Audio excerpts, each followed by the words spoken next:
You're watching ETVN Philippines.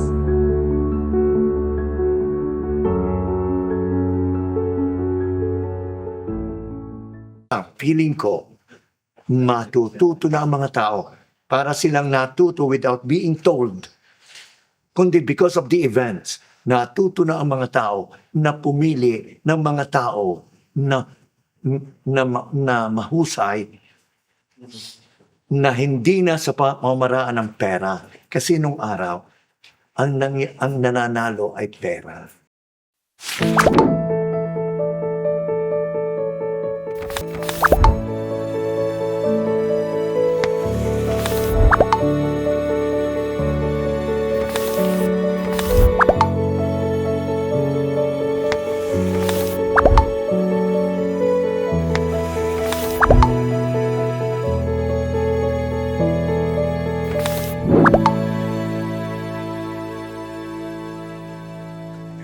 Magandang umaga po ulit sa ating lahat at sa inyong lahat. Ano po? Si Lolo Monsi po. Oo.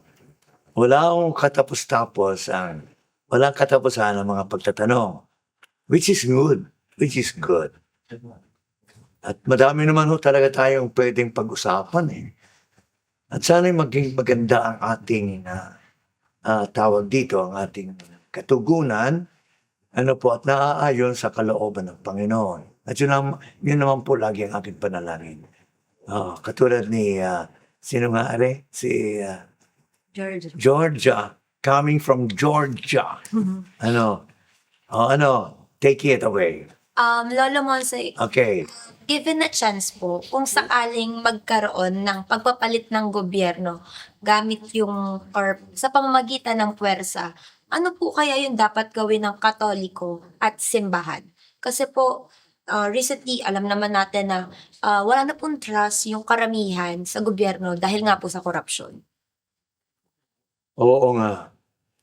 Alam mo, I have been praying for this. Oo. Na ang ating government, at yun din siguro ang feeling ng lahat, marami, ay parang wala nang pag-asa.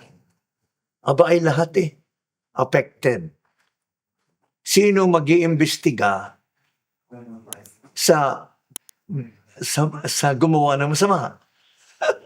at ang iniimbestigahan ay yun na rin gumawa ng masama. Ay pare-pareho sila. Kaya talagang napaka-turbulent ang katatayuan ng ating. Ngayon, kung may ang aking panalangin ay, alam mo?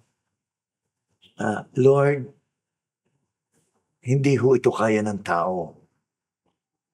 Kayo na ho ang makialam.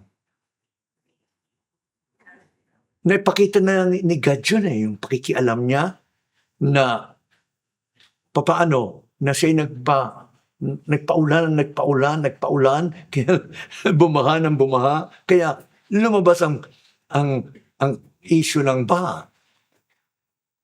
Act of God. Ngayon, baka itong naiisip ay act of God. If this is act of God, and this will be for the good, ay ang simbahan will definitely back it up. Will definitely back it up. If it is, pag-aaralan din yan dahil sabi ko sa inyo may CBCP. Kung makita, pag-aaralan nila, ano ba itong mga nangyayari ito? At down the line, sila magbibigay ng directive na atin itong suportahan o huwag suportahan. Pero more likely, susuportahan. Dahil wala nang ibang paraan. Wala na po. Yung kasalukuyan, hindi na po pwede.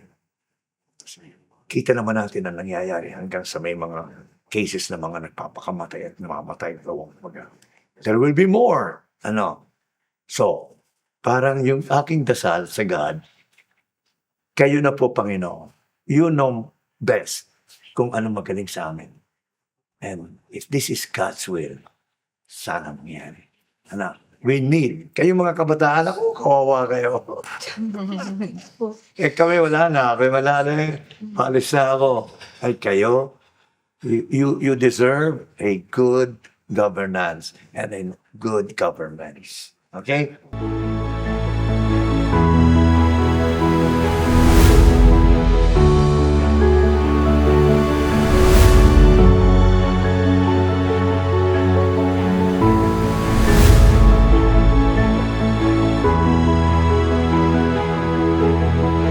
You're watching ETVN Philippines.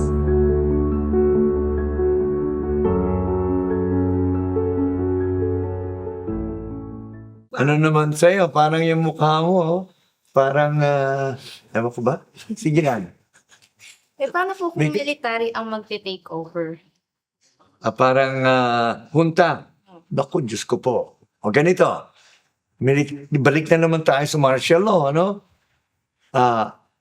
Parang ang mangyayari, if ever, siguro ang malamang na magiging kaisipan ng Catholic Bishops Conference of the Philippines is pakikiusapan ang military na maging temporary ang kanilang tawag dito, ang kanilang holding of power, at pagkatapos ibibigay nila uli sa ordinary people, sa tao, kasi ang ating republic eh. And how will they do that? Di mag-set sila ng tawag dito, ng election. Yun. It has to be elected by the people. At alam nyo, ang ganda.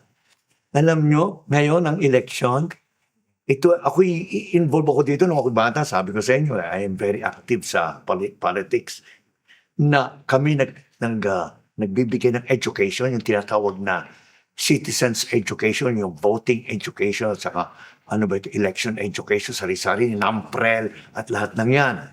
Para lang ma-ensure na magandang election. Pero alam nyo, lasa ko lang, feeling ko, matututo na ang mga tao para silang natuto without being told. Kundi because of the events, natuto na ang mga tao na pumili ng mga tao na mahusay, na hindi na sa pamamaraan ng pera. Kasi nung araw, ang nananalo ay pera. Ay alam na nila ngayon na pag may gumamit ng pera, patay ka. So, wala na ngayon mga ngahas na pera ang gamitin, kung hindi ang alam at talino at ang kanilang damdamin. So, parang gusto ko yon.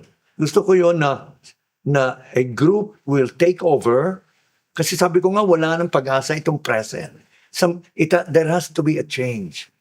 But there has to be a change again by people that will be elected by the people. Kasi republic tayo.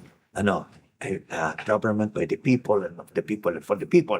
At malamang, nasabi ko sa inyo, malamang na ang lalabas ay mga tao talagang mga karapat-dapat na hindi nagamit ng pera. At ang mga tao pati ay natuto na huwag tumanggap ng pera. Sapagkat alam nila ang kahihinat na natanggap ng pera. Sapagkat may gustong gawin ang mga kandidato na ginagamit ang pera. Kaya I don't think there will be pera anymore. There will be a good selection, good election, and God bless our country. Salamat sa Diyos. After all this, meron ka pa. Paano naman po, Monsi, kung may political intervention ang US at China? Ay, naku, Diyos ko po. Lalo sabagay, lagi naman nakikialam ang mga yan eh. One way or the other. Alam natin na parang behind the scene, nandiyan ang mga tao, nation in power. Kung ano't ano man, doon na tayo sa Amerika. Dahil alam natin na republic, democratic. Pagka China kung medyo communist, tayo mag-isip-isip na, hindi ho tayo sa communist. Tayo ho doon sa democratic. Government by the people, for the people, and For the people. Okay.